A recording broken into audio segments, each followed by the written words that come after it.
The best part of being a Republican? When you need facts, you can just make them up.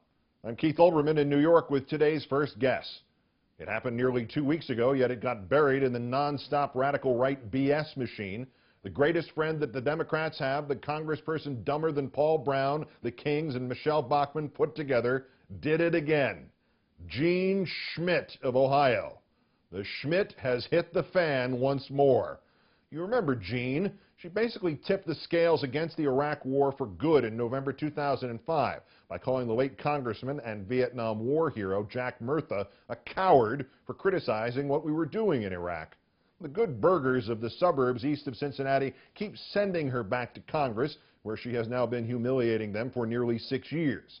If it's wrong, you can count on Congresswoman Schmit to defend it. If it hurts people, you can count on Congresswoman Schmit to champion it. If it's a lie, you can count on Congresswoman Schmit to shout it.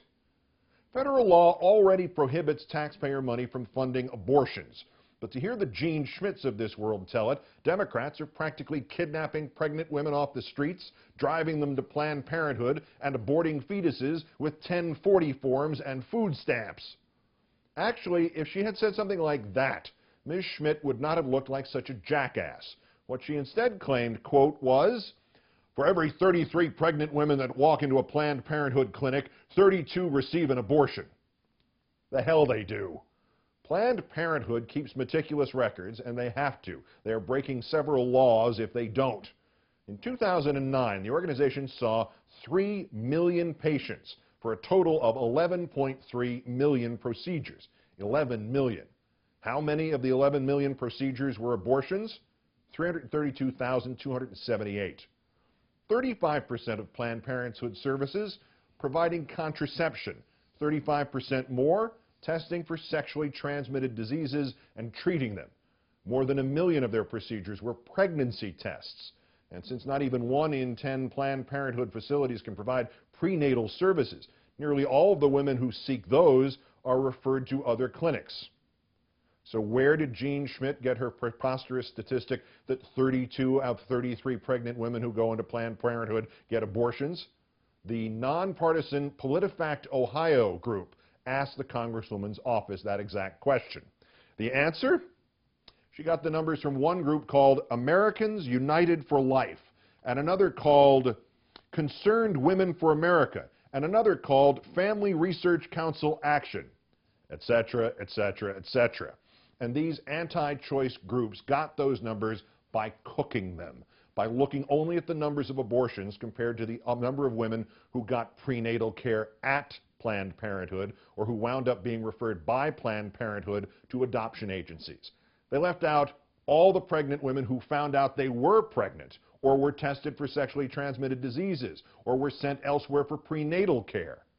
They took out all the numbers that would reduce the statistic and went instead with their paranoid fantasy because they may claim to be pro-life, but they are clearly not pro-truth. Caught lying again, Congresswoman Schmit is advised to try the John Kyle route.